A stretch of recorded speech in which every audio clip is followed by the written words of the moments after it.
الحمد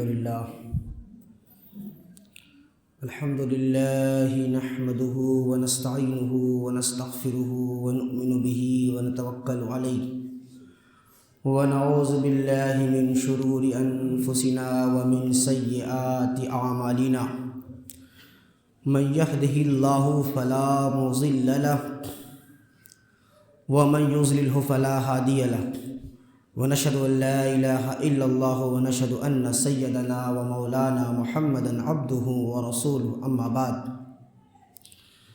قال الله تبارك وتعالى في القرآن المجيد والفرقان الحميد أعوذ بالله من الشيطان الرجيم بسم الله الرحمن الرحيم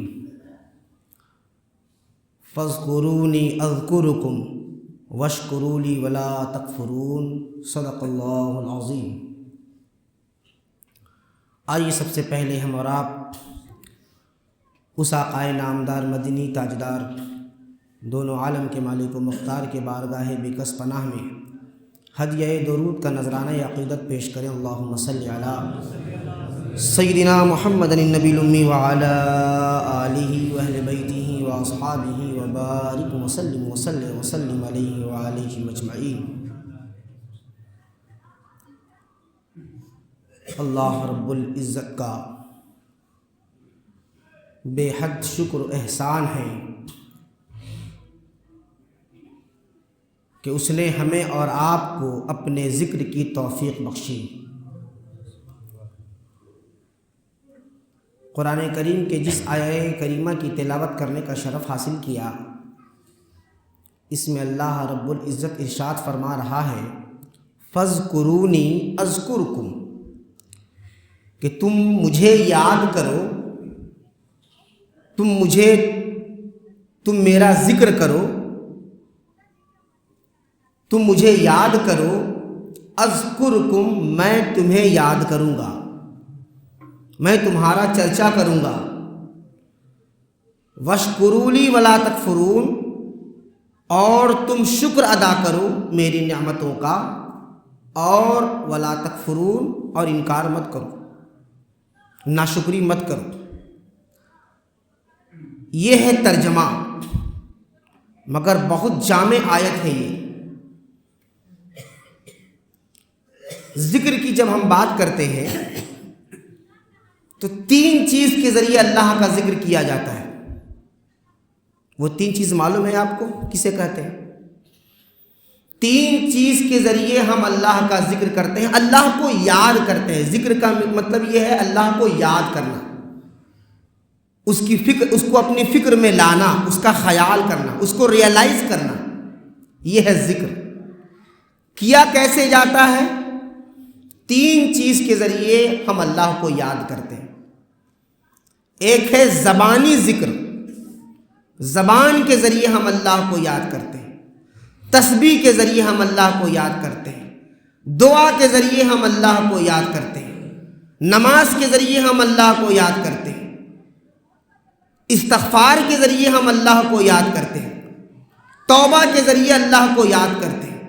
یعنی ہر وقت اللہ کا نام لینا، درود پڑھنا، جو ہے کہ حمد و ثنا کرنا، یہ سب اللہ کا ذکر ہے۔ البتہ کہ رسول اللہ کا ذکر بھی اللہ کا ذکر ہے، رسول اللہ کا ذکر بھی اللہ کا ذکر ہے، اور ان بزرگوں کا ذکر بھی اللہ کا ذکر ہے، اللہ کی نعمت کا ذکر ہے۔ تو ایک ہے زبان سے ذکر کرنا جو ہم اور آپ کرنے آئے ہیں، اور ایک ہے دل سے، قلب سے، ذکر قلبی، ایک ہے ذکر زبانی ذکر کرنا، اور ایک ہے ذکر قلبی، قلب کے ذریعے ذکر کرنا۔ صوفیاء کرام کا معاملہ کیا ہے؟ وہ آپ سے گفتگو بھی کر رہے ہیں مگر قلب اللہ کی یاد سے جڑا ہے۔ آپ سے گفتگو کر رہے ہیں، وہ آپ کو لگ رہا ہے کہ حضرت تو ہم سے بات کر رہے ہیں، مگر حضرت زبان سے بات کر رہے ہیں، قلب ذکر الہی میں لگا ہے، قلب ذکر الہی میں لگا ہے۔ یہ ہے قلبی ذکر۔ اور قلبی ذکر پتہ ہے کس کو کہتے ہیں؟ قلبی ذکر کے تعلق سے قرآن نے کہا وَيَتَفَكَّرُونَ فِي خَلْقِ السَّمَاوَاتِ وَالْأَرْضِ۔ گزشتہ جمعہ میں نے جو آیت پڑھی تھی اس میں دو چیزیں بہت اہم تھی، الذین یذکرون اللہ قیاما وقعودا وعلی جنوبہم، کہ اللہ کے جو نیک بندے ہوتے ہیں، خالص بندے ہوتے ہیں، اللہ کے ولی ہوتے ہیں، اللہ کے عقل مند بندے ہوتے ہیں، وہ اللہ کا ذکر کرتے ہیں کھڑے کھڑے، یذکر اللہ قیاما وقعودا، بیٹھ کر اور لیٹ کر۔ اور دوسری چیز کیا فرمایا؟ وَيَتَفَكَّرُونَ فِي خَلْقِ السَّمَاوَاتِ وَالْأَرْضِ، کہ اللہ کی تخلیق میں غور و فکر کرتے ہیں۔ تو اللہ کی تخلیق میں غور و فکر کرنا، اسی کو ذکر قلبی کہا جاتا ہے۔ اللہ کی جو تخلیق ہے، اللہ کی بنائی ہوئی چیز ہے، اس کے بارے میں سوچنا، جب اس کے بارے میں سوچیں گے آپ تو اس کے بنانے والوں کی اہمیت دل میں بیٹھے گی۔ یہ ہے ذکر قلبی۔ تو صوفیاء کرام ہر وقت اللہ کی تخلیق میں غور کرتے رہتے ہیں۔ جب ان سے گفتگو کریں گے آپ، کبھی صوفیوں کی مجلس میں بیٹھیے گا تو آپ کو معلوم ہوگا، ہمیں تو بارہا یہ شرف حاصل رہا ہے کہ ان بزرگوں کی صحبت میں بیٹھنے کی توفیق حاصل رہی ہے، آج بھی بیٹھتا ہوں، ہمیشہ بیٹھا کرتا تھا۔ تو اس سے ایک چیز سمجھ میں آئی، جب بزرگوں کی صحبت میں بیٹھیے گا تو وہ اللہ کے نعمتوں کا ذکر کریں گے، چھوٹی چھوٹی چیزوں کا ذکر کریں گے، چھوٹی چھوٹی شے جو ہمارے نزدیک کافی کمتر ہے اس کا ذکر کریں گے۔ یہ تھوک جو پیدا ہو رہا ہے ہماری زبان کے اندر، منہ کے اندر، جس کو سلائبہ بھی کہا جاتا ہے، تو یہ جو تھوک ہے اس کی کیا اہمیت ہے؟ اگر یہ تھوک بند ہو جائے تو غور کرنے کی چیز ہے۔ صوفیاء کرام اس پر غور کرتے ہیں۔ اس تھوک سے کیا ہوتا ہے؟ جو ہم پیتے ہیں زبان سے ہر وقت وہ پیٹ کے اندر جا رہا ہے، وہ ہمارے ہاضمہ کو درست کرتا ہے۔ جب بریانی کھاتے ہیں تو آپ سونف کھاتے ہیں، وہ باہر نکلتے ہیں، کیوں؟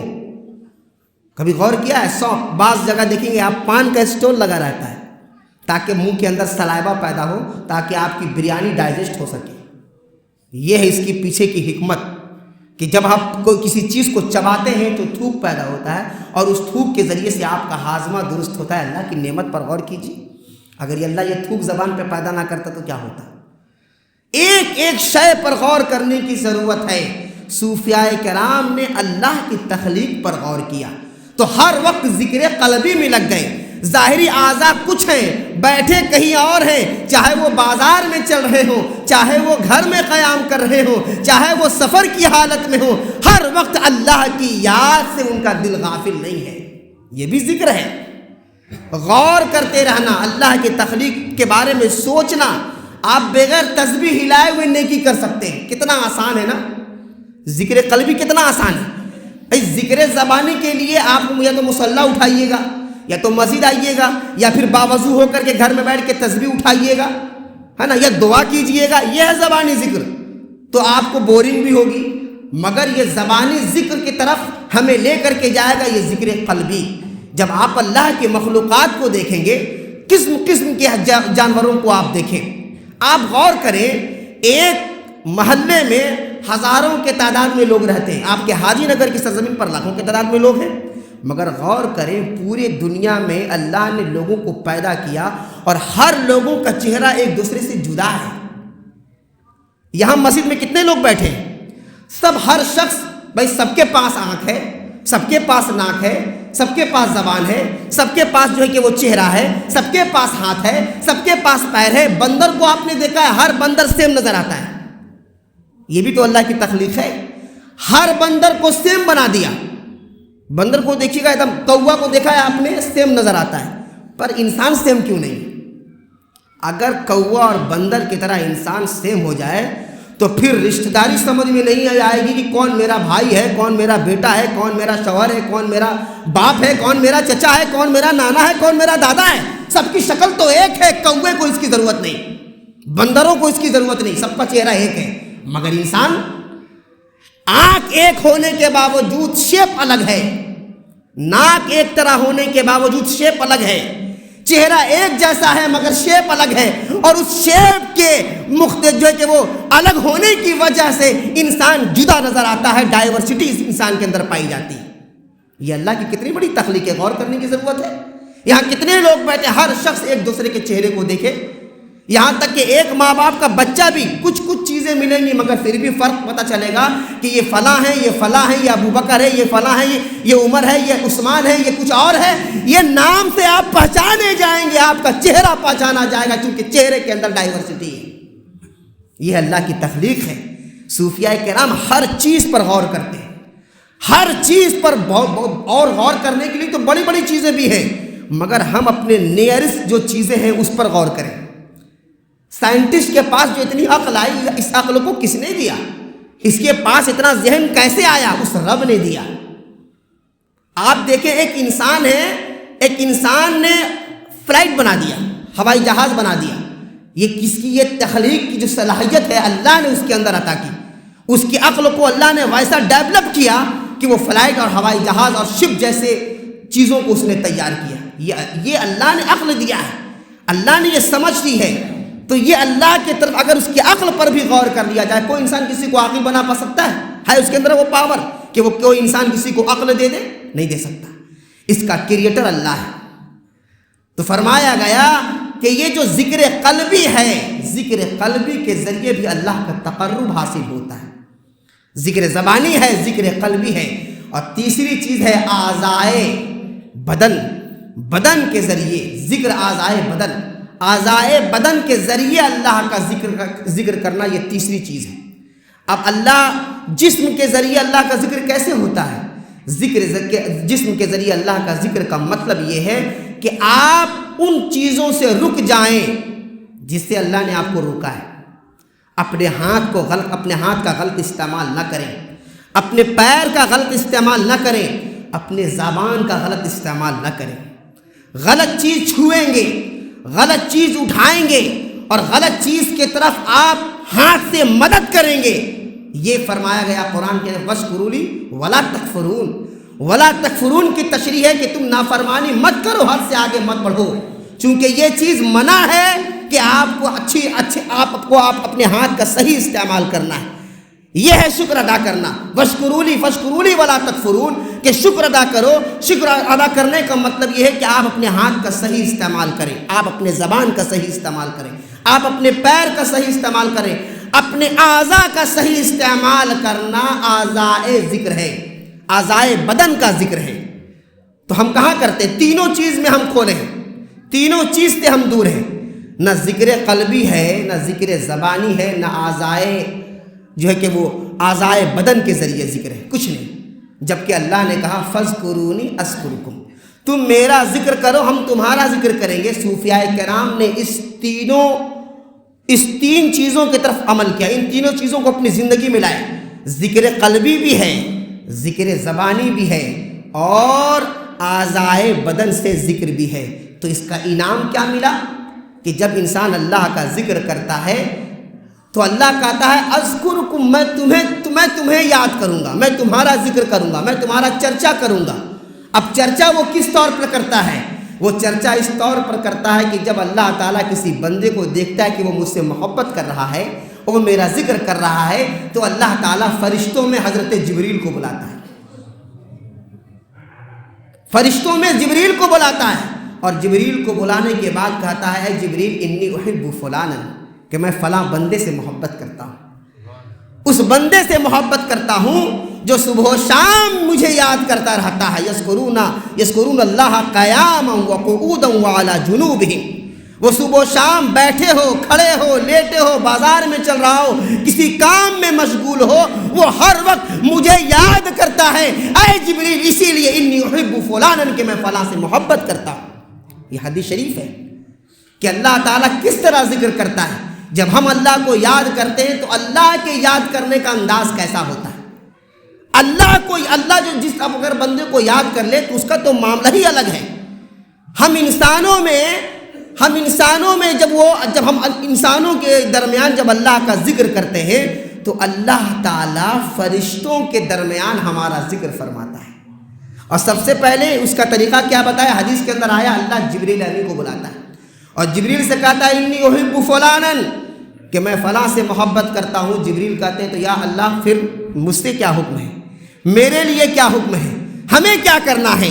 اللہ تعالیٰ کہتا ہے اے جبریل تم بھی اس سے محبت کرو۔ اے جبریل، یہ ذکر ہو رہا ہے نا؟ اب دیکھیے ایک بندہ ذکر زمین پر کر رہا ہے، ایک بندہ ذکر مسجد میں کر رہا ہے، ایک بندہ ذکر اپنے گھر میں کر رہا ہے، ایک بندہ ذکر بازاروں میں کر رہا ہے، ایک بندہ ذکر پہاڑوں پر کر رہا ہے، ایک بندہ ذکر جو ہے وہ چلتے پھرتے کر رہا ہے۔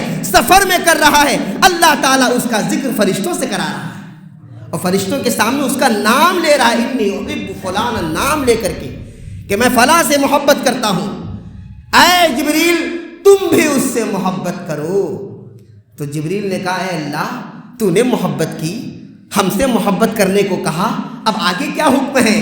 اللہ نے کہا اے جبریل فرشتوں کے مابین عرش پر اعلان کر دو کہ اللہ فلاں بندے سے محبت کرتا ہے اور جبریل سے بھی محبت کرتا ہے، اے فرشتوں تم بھی فلاں شخص سے محبت کرو۔ تو اس طرح اس کا ذکر اللہ کرتا ہے، اس طرح اللہ تعالیٰ اس کا ذکر فرشتوں میں کرواتا ہے اور اس طرح اللہ تعالیٰ اسے یاد فرماتا ہے۔ اب کتنی خوش نصیبی کی بات ہے کہ ہم اللہ کا ذکر یہاں کریں اور اس میں کوئی تفریق نہیں ہے۔ آپ کس کاسٹ سے آتے ہیں اللہ کو اس سے مطلب نہیں ہے، آپ کتنا رچ فیملی سے بلانگ کرتے ہیں اللہ کو اس سے مطلب نہیں ہے۔ اللہ کو بس یہ پسند ہے کہ اللہ کو آپ یاد کریں، چاہے غربتی دامن گیر ہو، چاہے آپ مفلسی کیوں نہ ہو، ہر وقت اللہ کا نام زبان پہ رہے۔ اس شخص کو اللہ پسند کرتا ہے، اللہ اس کو پسند نہیں کرتا جس کے پاس بہت دولت ہے۔ آپ سوچیے گا اللہ تعالیٰ مجھ سے بہت خوش ہے اسی لیے دولت دیا ہے، یاد رکھیے گا اللہ نے دولت ہی دیا ہے تاکہ آپ کو آزمایا جائے۔ تو اللہ تعالیٰ ان غریبوں سے محبت کرتا ہے اور بے شمار محبت اس لیے کرتا ہے کہ اللہ کے رسول بھی غریبوں سے محبت کرتے ہیں۔ اللہ کے اسی لیے تو رسول اللہ نے جو سلیکٹ کیا دو چیزیں، ان کے پاس اپورچونٹی تھی، انتخاب تھا، یا تو غربت پسند کریں یا امیری پسند کریں۔ رسول اللہ نے غریبی پسند کیا چونکہ غریبوں کی تعداد زیادہ ہے، غریبوں کی تعداد زیادہ ہے، اسی لیے رسول اللہ نے غربت کو پسند کیا۔ تو اب بتائیں ایک بندہ غریب بندہ، مفلس بندہ، کمزور بندہ، وہ اپنے گھر میں چہار دیواری کے اندر اللہ کو یاد کر رہا ہے اور اللہ تعالیٰ علن اعلان عرش پہ اس کا چرچا کر رہا ہے، کتنا بڑا مقام۔ ہم تھوڑا سا ذکر کرتے ہیں تو اللہ تعالیٰ اس کے نتیجے میں ہمیں یہ انعام دیتا ہے، پھر بھی ہم اللہ کے یاد سے غافل ہیں، پھر بھی میرا دل اللہ کے یاد سے غافل ہے۔ ان صوفیاء کرام کو جو ہم یاد کرتے ہیں اور ان کا چرچا کرتے ہیں، اس کی سب سے بڑی وجہ یہ ہے کہ ان بزرگوں کو اللہ نے عرش پہ یاد کر کیا تھا، فرشتوں سے یاد کروایا تھا اور فرشتوں میں اعلان کروایا تھا۔ اس کے بعد جبریل کہتے ہیں اے پروردگار عالم تو نے فلاں شخص سے محبت کیا، تو نے مجھ سے محبت کروایا، فرشتوں میں اعلان کروایا، آگے کیا حکم ہے؟ اللہ رب العزت ارشاد فرماتا ہے اے جبریل سنو اس شخص کے بارے میں، زمین پر بسنے والے جو لوگ ہیں ان کے دل میں اس شخص کی محبت کو ڈال دو۔ اب خواجہ غریب نواز کو ہم یاد کرتے ہیں، اس میں میری کیا غلطی ہے؟ اللہ نے ان کی محبت میرے دلوں میں بسائی ہے۔ حضور غوث اعظم کو ہم یاد کرتے ہیں، اس میں کیا میری غلطی ہے؟ اللہ نے ان کی محبت ہمارے دل میں بسائی ہے۔ اللہ جس سے محبت کرتا ہے اللہ تعالیٰ اس کی محبت بندوں میں داخل کر دیتا ہے۔ تو ان ولیوں سے جو محبت لوگ کرتے ہیں، رجب کا مہینہ شروع ہوتا ہے، گھر گھر میں خواجہ غریب نواز کو لوگ یاد کرتے ہیں۔ کیوں؟ کیونکہ خواجہ غریب نواز نے پہلے رب کو یاد کیا تھا، اپنے گھر کو چھوڑا تھا اور ہندوستان کی سرزمین پر رشد و ہدایت کے لیے اور دین کی ترویج کے لیے اور اللہ کے لیے اپنے آپ کو وقف کر دیا تھا۔ تو جب خواجہ غریب نواز نے اللہ کو یاد کیا، اللہ نے خواجہ غریب نواز کا چرچا فرشتوں میں کروایا، جبریل سے محبت کروایا، فرشتوں سے محبت کروایا، اور ہندوستان ہو، پاکستان ہو، بنگلہ دیش ہو، جتنے بھی کنٹری ہیں، جتنے بھی ممالک ہیں، ان ممالک میں رہنے اور بسنے والے جتنے لوگ ہیں، اللہ نے اپنے اس محبوب بندے کی محبت ان کے دلوں میں ڈال دیا۔ تو ہم یاد کرتے ہیں یہ میری کیا غلطی ہے؟ اگر غلطی ہے تو آپ یہ کہیں اللہ تعالیٰ ان کی محبت دل سے نکال دے۔ یہ تو اللہ نے ڈالا ہے محبت، اور جس کی محبت دلوں میں اللہ ڈال دے، کسی غیر کی طاقت نہیں ہے کہ اس محبت کو ہمارے دل سے باہر نکال دے۔ ان بزرگوں کی محبت ہمارا ایمان ہے، ان بزرگوں کی محبت ہماری شناخت ہے، ان بزرگوں کا ذکر ہم اس لیے کرتے ہیں کیونکہ ان کا ذکر اللہ اور اس کا رسول کرتا ہے۔ عرش پر ذکر ہو رہا ہے، ہم ذکر نہیں کریں تو کیا کریں؟ تو جو عاشق لوگ ہوتے ہیں، جو محبت کرنے والے ہوتے ہیں، ان بزرگوں کے ذکر کی محفل سجاتے ہیں۔ اس کی وجہ کیا ہے؟ اس کی وجہ یہ ہے تاکہ ان بزرگوں کا چرچا ہو، تاکہ جس طرح انہوں نے ذکر کے ذریعے اللہ اور اس کے رسول کی بارگاہ میں اپنی قربت پیش کی اور اللہ اور اس کے رسول کے نزدیک محبوب ہو گئے، اسی طرح ان کا ذکر جب ہم کریں گے تو اس کی برکت سے، اس کے فیض سے اللہ تعالی ہمیں بھی ذکر کی توفیق عطا فرما دے گا۔ تو ہم ذکر کرتے ہی اس لیے ہیں تاکہ وہ ذکر کی توفیق ہمیں بھی مل جائے۔ ہم تو وسیلہ والے ہیں، ہم تو سلسلہ والے ہیں، اور بغیر وسیلے کے کوئی شے نہیں، بغیر وسیلے کے کوئی شے نہیں۔ ہر چیز کو اللہ نے کسی چیز کے لیے ڈیپینڈ کر رکھی ہے، اس کے بغیر اس چیز کا وجود نہیں ہے۔ اللہ تعالیٰ نے ہر چیز کا نظامی بنایا ہے، اسی طریقے سے سمجھنے کی ضرورت ہے اور عقل کو کھولنے کی ضرورت ہے، قرآن و حدیث کے صحیح مطالعے کی ضرورت ہے۔ جب آپ قرآن و حدیث کا صحیح مطالعہ کریں گے تو اللہ سے بھی محبت ہوگی، رسول اللہ سے بھی محبت ہوگی، کل صحابہ کرام سے محبت ہوگی، اہل بیت سے محبت ہوگی، تمام بزرگوں سے محبت ہوگی اور تمام انسانوں سے محبت ہوگی۔ پھر آپ کے فتوے کا بازار بند ہو جائے گا۔ جب انسانوں سے محبت ہوگی تو انسان کی گڑبڑی کو آپ صرف نظر کریں گے، اس کی خوبیوں کو دیکھیں گے، اس کی اچھائیوں کو دیکھیں گے۔ انسان حقیقت میں وہ انسان ہے جو انسان کی خوبیوں کا ذکر کرے۔ ہر انسان اگر انسان ہے تو غلطی تو اس سے ہوگی ہی، پر ہماری فطرت یہ ہے کہ ہم ان غلطیوں کا چرچا کرتے ہیں۔ ہماری فطرت یہ ہے اور ہمارا مزاج یہ ہے کہ اگر ایک شخص کرپٹڈ ہے تو اس کے کرپشن کے بارے میں دوسرے تیسروں کو اور اسی طریقے سے پورے علاقے میں ہم اس کا چرچا کر دیتے ہیں، کیونکہ ہم نے دین کو صحیح معنوں میں سمجھا نہیں۔ من ستر احدا سترہ اللہ لہ یوم القیامہ، اگر کسی کی انسان نے عیب پوشی کی، پردہ پوشی کی، اللہ تعالیٰ اس کی پردہ پوشی کرتا ہے۔ ہمیں بزرگوں کی تعلیمات سے سیکھنے کی ضرورت ہے۔ صرف دیگ چڑھانے سے بزرگوں کی یاد نہیں ہوگی۔ آپ بزرگوں کو جو یاد کرتے ہیں اس کا مطلب یہ ہے کہ آپ بزرگوں کے بتائے ہوئے طریق پر چلیں۔ جس طرح خواجہ غریب نواز نے زندگی گزاری ہے، جس طریقے سے قطب الدین بختیار کاکی نے زندگی گزاری ہے، جس طرح بابا فرید الدین گن شکر نے اپنی زندگی گزاری ہے، جس طرح محبوب الہی نے اپنی زندگی گزاری ہے، ہم ان کی زندگی کا مطالعہ کر کے ان کی خوبیوں کو اور ان کے اعمال کو اپنے اندر داخل کریں تاکہ اس کا فیض ہمیں بھی حاصل ہو سکے۔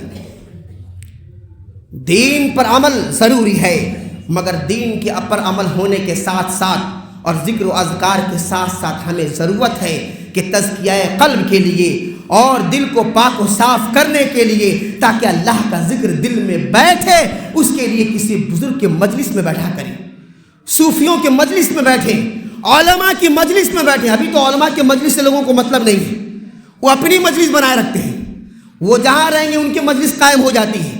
کس کو شوق ہے کہ وہ علماء کے مجلس میں آ کر کے بیٹھے؟ علماء کے مجلس میں بیٹھیے گا تو دین سیکھیے گا، اور بزرگوں کے مجلس میں بیٹھیے گا تو ایمان مضبوط ہوگا اور ایمان مکمل ہوگا۔ مگر ہم یہ دو چیزوں کو فراموش کر چکے ہیں۔ ہم اپنی بھیڑ لگاتے ہیں، ہر جگہ روڈ ہو، کہیں ہو، چوراہے ہو، ہم اپنی جماعت کی بھیڑ لگاتے ہیں۔ ہم بھول گئے ہیں کہ ہم اپنے اماموں کے درمیان بیٹھے، ہم اپنے علماء کے بیچ بیٹھے، ہم اپنے بزرگوں کے درمیان بیٹھے، ہم ان کی مجلس میں بیٹھے اور اس سے استفادہ کریں تاکہ ان کا علم ہم تک منتقل ہو جائے۔ مگر ہمیں تو علم سے مطلب نہیں ہے، ہم یہ سمجھتے ہیں کہ ہم سب سے بڑے علامۃ الدہر ہیں، ہمیں سب آتا ہے، ہمیں ان کے مجلس میں بیٹھنے کی ضرورت نہیں، وہ کتنا جانتے ہیں۔ یہ ہے لوگوں کا نظریہ۔ اللہ اکبر۔ اللہ تعالیٰ اس قسم کی تنگ نظری سے بچائے اور اللہ تعالیٰ وسعت قلبی اور وسعت نظری کی توفیق عطا فرمائے۔ وآخر دعوانا الحمدللہ رب العالمین۔ جن لوگوں نے سنت نہیں پڑھی وہ سنت ادا کر لیں۔